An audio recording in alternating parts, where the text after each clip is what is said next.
What is up, guys? Brad Mew, your coach of the Grassy Plains Raikous, bringing you guys your OBA Week 3 match against the Minnesota Slakings, Duat plus Mario. YouTube link will be in the description, so if you guys do want to check them out down there, feel free to do so. Uh, Amazing battle this week. Both sides played incredibly well. I actually just got off work literally about an hour ago. I've worked basically a 9 a.m. to 9 p.m. hour day. So I've been working literally all day.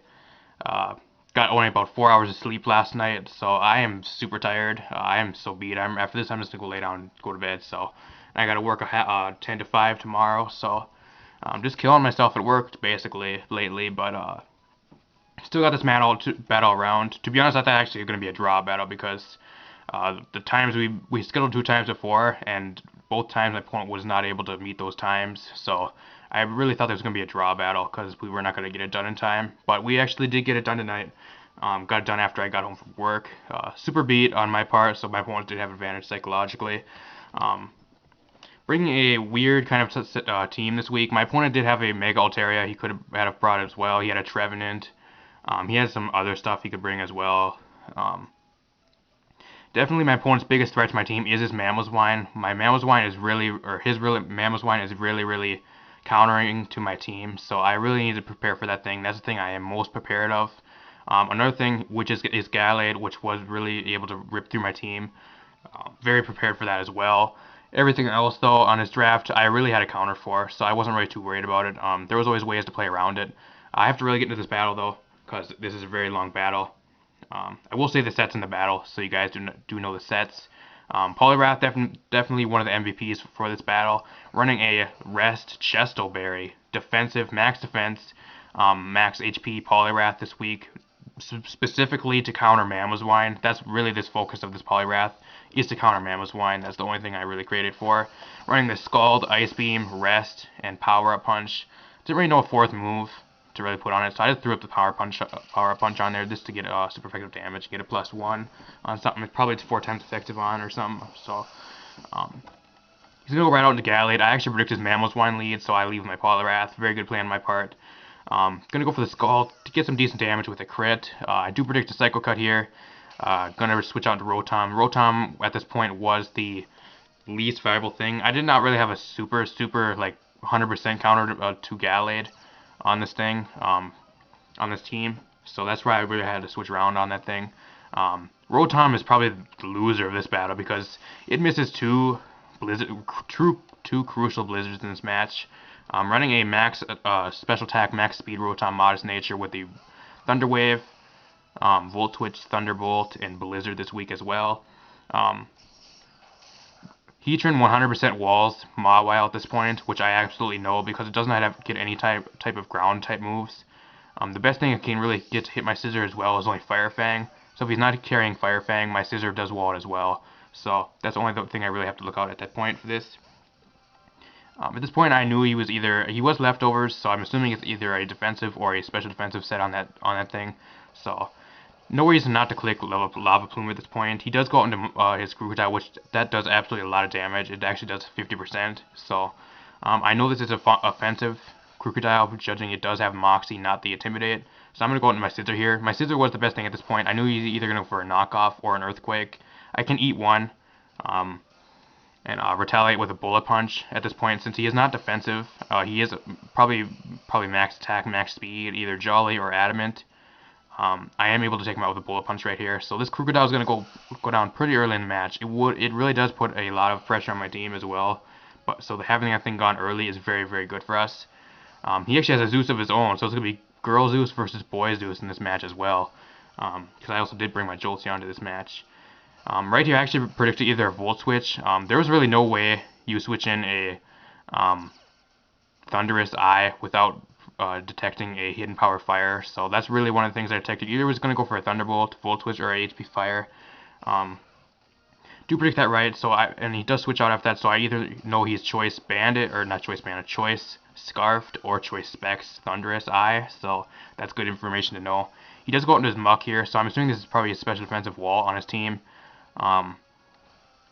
I do not know that he turned completely walls it yet, but I am about to find out. He does have Protect, so that's one move he knows. I actually do find out his whole moveset. He actually has Ice Punch, Poison Jab, Protect, and Stockpile. So this thing is completely walled by Scissor and Heatran, which is very good to know. Those actually mean a lot more to me on my side of my team now with this thing being around still. So those are my two counters to this thing. Once this thing's gone, then those I can probably stack off if I need to. So I'm going to go for the Thunder Wave here. I'm not carrying Will-O-Wisp. Will-O-Wisp would have been a lot better on this thing to get some residual damage, but Thunder Wave is the best I have.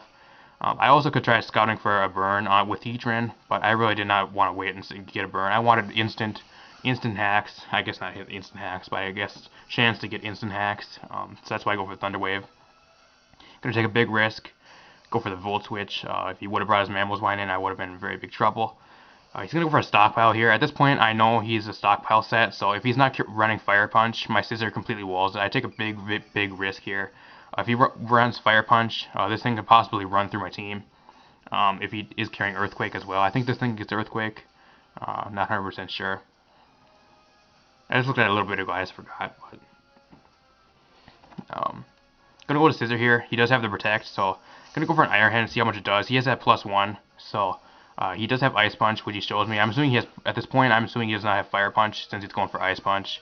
The Ice Punch is probably the only thing. He probably predicted my Mana Buzz to probably wall this thing, so that's why he has Ice Punch. Did not bring Mana Buzz this week because of Altaria. That's the reason why. So, Mega Altaria, by the way.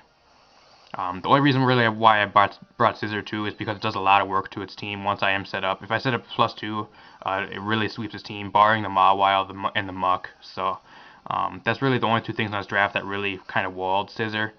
Everything else, I either outspeed and able to get a once I'm set up, I either one-shot it or Altaria I do one-shot at +2. But if I'm just normal, I do 75% that thing as well. So one of the big reasons why I did bring Scissor. I'm running the Iron Head, Sword Stance, Roost, and Bullet Punch. Max attack, max HP on that. Going back out to Rotom here. I knew he was either not going to go for the Fire or the HP Fire again because Heatran is a little bit too predictable at that point. So I'm going to make the neutral play here. Go out to Rotom. I am Citrus Berry Rotom, so I am able to eat that Citrus Berry up very nicely, get my HP back a little bit. He's going to go right out into his Mawile here. And at this point, again, I'm going to make a very big risk here.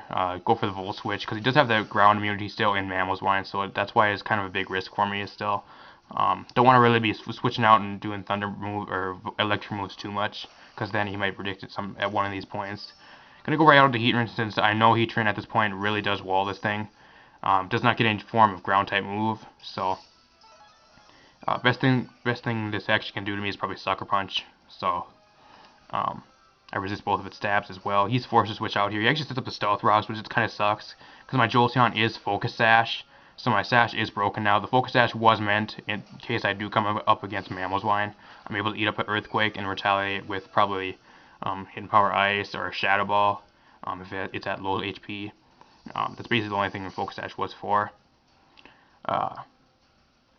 He's going to go for the Protect here. My Heatran completely walls this thing. I do carry the Taunt as well, running the Stealth Rock, Taunt, Lava Plume, and Lava Plume.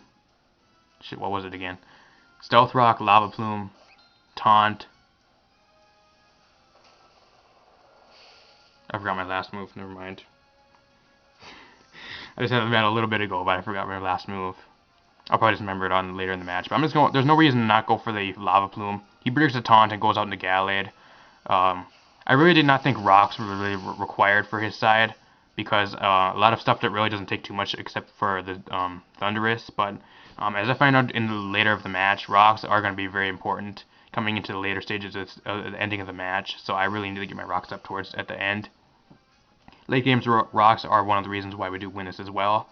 At this point, I'm going to go into Scissor, go for the Bullet Punch. It's very obvious. If he wanted to make a play on that, he could have, but he sacks off his Gallade at that point. So that's another big threat that's gone. My Heatran can sit around a little bit longer now for that as well. So that's another big threat gone.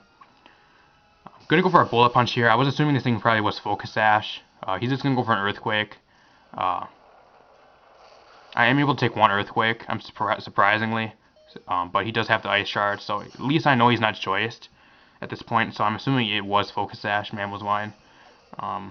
Probably carrying Stealth Rocks as well, and probably Icicle Crash or Icicle Spear, which I was assuming. Gonna go into Poliwrath here. At this point, I thought he probably thinks I am choiced, but every time I'm singing this in on Mammoth Wine, so he's gonna switch right out into Thundurus here. I am not choiced. I'm just gonna say I just instantly clicked rest, because if I get this thing rested up and get my Chesto Berry eaten, this thing is back up to full health and it completely walls the Mammoth Wine once again. So we happen to get the rest off, eat the Chesto Berry. We got our counter to Mammoth Wine back, so I need to keep this thing round. I predict him to go for an Electric type move, so I'm gonna take a big risk, go into Jolteon here. My Sash is broken right now, but since I Volt Absorb, I do get my HP back, and I am able to go back up to full, so my Sash does work now. So if I do need my Sash, it will work. He goes out into Mawile here because I can't really touch Mawile. I could have went for a Volt Switch or a Thunderbolt, but if he had Volt Absorb, I would have given him a lot of HP back, so I really did not want to make that super risky play. I'm going to go for the HP Ice, does not do too much. I was assuming a Shadow Ball would take him out, since I'm thinking this thing is probably a defensive wall. It turns out right here I actually find out he's a special defensive Mawile, so kind of sucks we have to take a foul play, but foul play does absolutely nothing because I'm a special attacker, not a physical attacker. I have no IVs in attack as well, so does little damage. Shadow Ball does take it out. I thought he was going to go for Sucker Punch. Possibly 2 Sucker Punches would have taken me out. I'm not quite sure if he was carrying Sucker Punch or not, but at this point I really know this thing is either choiced or something in that fashion, or not choiced. He's Focus Sash, but I really did not want to take an Ice Shard. So I'm going to go into my instant counter for this thing, out into Poliwrath. He's going for a knockoff, which is even better because I have no item anymore. That does absolutely no damage. He still thinks this thing is either Choice Scarf or something like that, so it's going to go for the Scald. Scald at least hits everything on his team for neutral damage at this point. I'm just going to predict him to over-predict right here, because either I go into Jolteon or out into Heatran. I could have went out into Heatran as well, but was a little bit risky. If he went for a Volt Switch or something like that, he could have went right back out into Mammal. Gonna stay in, take a big risk, get the Ice Beam off, get some very, very nice damage off on that thing. Even though it's like a 3 KO, because I'm not investing in special attack. Gonna go for a Scald here, because a Scald still would have taken out the Thundurus, and Scald is still the best play at that point. Need to still keep this thing around because his Mammoth Wine is still there, and I need to counter to Mammoth Wine. Otherwise, Mammoth Wine completely tears apart my team as of this far. So, Poliwrath definitely the most valuable Pokemon at this point in the match. He's gonna go for Poison Jab, so I know his full moveset now. It's Poison Jab, Ice Punch, Protect, and Stockpile. So Heatran completely walls this thing for days. I need to set my rocks up, so my rocks were my #1 priority right now, because his Thundurus he can only switch in 2 more times now since rocks are up. He gets fully paralyzed, which I don't think matters too much. He maybe could have set a stockpile, but I could have taunted on the next turn anyways, so it wouldn't have mattered. Stealth Rocks are really going to come in clutch right here. It does take a little bit of damage from the Muck and from the Mammoth Wine as well, so he has to go into Mammoth Wine no matter what right here. There was no reason why I should have to go for taunt, so he probably predicted the taunt right there. I just instantly click Lava Plume, because Lava Plume still would have did a lot to the Muck, because I do outspeed it. Muck is only base 50 speed, and I'm base 77, so I would outspeed that thing if he's not invested, which I'm assuming it was a special defensive Muck. So he's going for the middle ground play, go for the Dark Pulse. At this point I really didn't care what he went for. I knew his whole moveset basically, so it's Dark Pulse, Volt Switch, Hidden Power Fire, and Flash Cannon for my Sylveon, I'm assuming. So I'm able to completely wall that thing as well now. Either was Choice Specs or Choice Scarf, I could not really tell. I am special defensive Heatran, so at this point his last mon is his Muck. It's coming down to the wire right here. I'm going to go for the taunt, because once he's taunted he cannot go for Stockpile or Protect, which saves me a lot of time. This match literally took about an hour for both of our plays, because we took so long selecting our plays, both of us. At this point I just go Lava Plume YOLO right here, Lava Plume YOLO at this point, because the match is basically won. All I can do is Ice Punch and hope for a freeze, but I don't think he can even freeze a fire type, so especially because I'm a Heatran, I'm made out of lava. How can he freeze a piece of lava? this point, basically the match is won because I outspeed on this turn. He's taunted. He can't protect or anything. So Lava Plume does win us the game. Definitely Poliwrath and Heatran coming through this game. Probably the MVPs for this match. So props to Heatran and Poliwrath. Poliwrath proven why it's worth a spot on the bench. Good gosh. He was off the bench for the last 2 weeks. Now he's making his debut, and he completely walls one of the mons on my opponent's team, leading us to the win. So we pick up a 4-0. Your Grassy Plains Raikous do win this match. Pick up the 4-0. Week 4, we're going to be going against the Washington Samurats. My good friend, Attack on Samurai, which he's pretty cool. Was talking to him on Twitter and stuff like that. I also did a mock battle to help him out with his, I think week 1 or week 2 match a while ago. Gonna be one hell of a match next week, guys. So if you guys do want to support that match as well, that should be up. You guys probably will be seeing this video either tomorrow or sometime this week. It's not gonna be up on the week 3, like actual week for week 3 to get done. But as long as we got the match done, it still counts, I guess. But I'll also make a post on online just saying when it will be up. But hopefully you guys did enjoy this match. If you are new, please subscribe down below. And if you are a supporter of the Grassy Plains Raikous, please hit that like button down below. Next week's going to really be a doozy. My opponent does have a very, very bulky team, which a few of his mons really do counter a lot of our mons as well. So also shout out to AA Run for actually helping me build this team a little bit. I was on Facebook and we were actually talking about like counters and stuff for opponent's team. We were gonna do a Skype call, but I never got around to it. So that being said, though, I'm ready to head out of here. Hopefully you guys did enjoy this awesome match. Also, the Sylveon this week was actually a Life Orb set, so max special attack, max speed, Hyper Voice, Psyshock. I forgot the last 2 moves, but I'm gonna get the hell out of here. See you guys next time.